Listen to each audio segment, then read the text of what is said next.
Question जून 2011 का है, part B में 2 मार्क्स के लिए है। दिया गया है in the molecule H2NH3 and CH4। Option A है the bond angles are same, option B the bond distances are same, C the hybridisations are same and D option is the shapes are same. तो पहले तो इसका structure बना लेते हैं।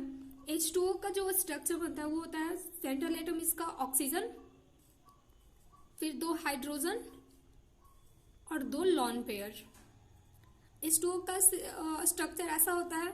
फिर अब अमोनिया का बनाते हैं NH3 का, तो इसके पास 3 हाइड्रोजन बॉन्ड, मतलब हाइड्रोजन के साथ 3 बॉन्डिंग और एक लॉन पेयर।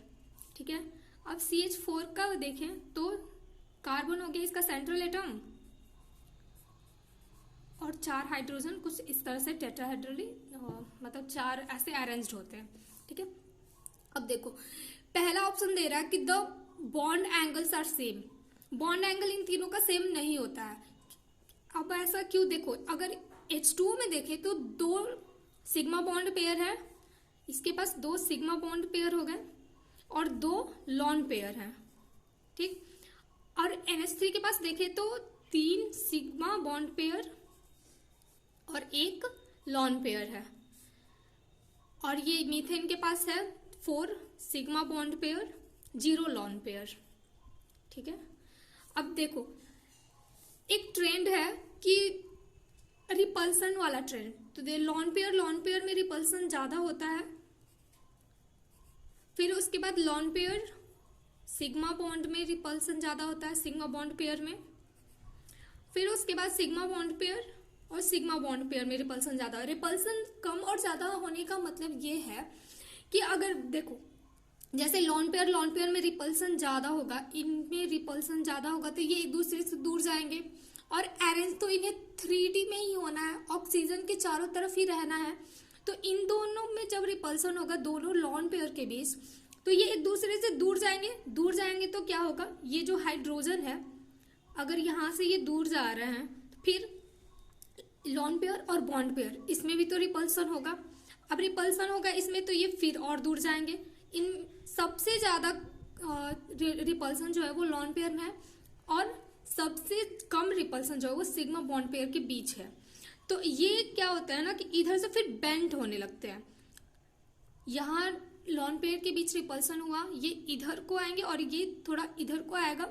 फिर जो ये हाइड्रोजन के साथ ऑक्सीजन का बॉन्डिंग है, सिग्मा जो बॉन्ड बनाया हुआ है, ये फिर नीचे की तरफ इस साइड में बेंड होने लगेगा। तो बेंड होने के बाद ना पूरा 3D में अब जब पूरा ये बेंड और रिपल्सन वाला मतलब ओवरऑल देखा जाए तो इसका शेप ऐसे जाके वी शेप में आकर ये स्टेबल हो जाता है। ठीक। तो अब देखो बॉन्ड एंगल तो इसका सेम रहा नहीं, क्योंकि यहाँ देखा जाए तो इनके बीच का जो बॉन्ड एंगल वो लगभग आता है 102 डिग्री के आसपास, अप्रोक्सीमेटली इतना ही आता है। और अमोनिया का देखें तो इसके पास एक ही लॉन पेयर है।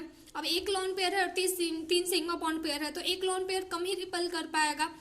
तो इसका 105 डिग्री और कुछ minute, I think about 105 degree ले लेते हैं। ठीक है। अब मीथेन का जो होता है बॉन्ड एंगल वो होता है 109 डिग्री, क्योंकि इसमें लॉन पेयर तो है ही नहीं, लॉन पेयर नहीं है तो फिर रिपल्सन भी बहुत कम ही होंगे। इस वजह से अब देखो बॉन्ड एंगल तो तीनों का अलग अलग हो गया। और ऑप्शन क्या, ए क्या कह रहा है, the bond angles are same, तो ये ऑप्शन तो हमारा गलत हो गया।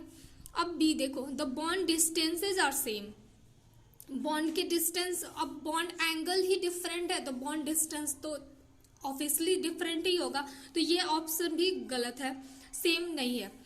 अब सी दिया हुआ है द हाइब्रिडाइजेशंस आर सेम। देखो हाइब्रिडाइजेशन क्या है, होता है हाइब्रिडाइजेशन जो हम निकालते हैं वो होता है number of lawn pairs plus number of sigma bond pairs.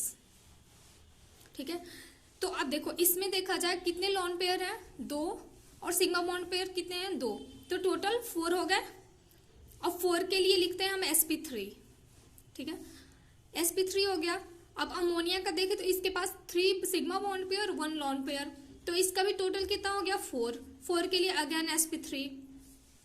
अब मीथेन में जो है वो देखो, इसका 4 सिग्मा बॉन्ड पेयर और 0 लॉन पेयर, तो ओवरऑल इसका भी 4 ही आया। और इस 4 के लिए sp3 लिखते हैं हाइब्रिडाइजेशन, ठीक।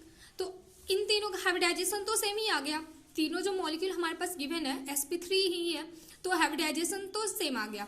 अब देखो द शेप्स आर सेम, अगर यहाँ पर शेप की जगह स्ट्रक्चर दिया होता तो ये सही हो जाता, क्योंकि जो स्ट्रक्चर हम डिटरमाइन करते हैं ना, तो उसमें लॉन पेयर को भी ऐड करते हैं, तो lone pair plus bond pair दोनों को लेके चलते हैं। तो स्ट्रक्चर के लिए तो टेट्राहेड्रल सब में आएगा, सबका टेट्राहेड्रल स्ट्रक्चर ही होगा तीनों का। लेकिन जैसे ही बात करते हैं शेप का, तो ये इसका हो जाता है H2 का V शेप, ये पिरामिडल है, और ये हो गया शेप इसका, नहीं पिरामिडल इसका शेप होता, सॉरी क्या बोल रहे, शेप देखो तीनों का सेम है, टेट्राहेड्रल ही होगा। लेकिन स्ट्रक्चर की बात करेंगे तो ये पिरामिडल हो जाता है, और ये वी शेप होता है, वी शेप कह लो, बेंट शेप कह लो, और इसका टेट्राहेड्रल ही होगा। शेप और स्ट्रक्चर दोनों ही टेट्राहेड्रल होगा, क्योंकि लॉन पेयर तो एक भी नहीं है। इस वजह से ऑप्शन सी हमारा करेक्ट हो गया।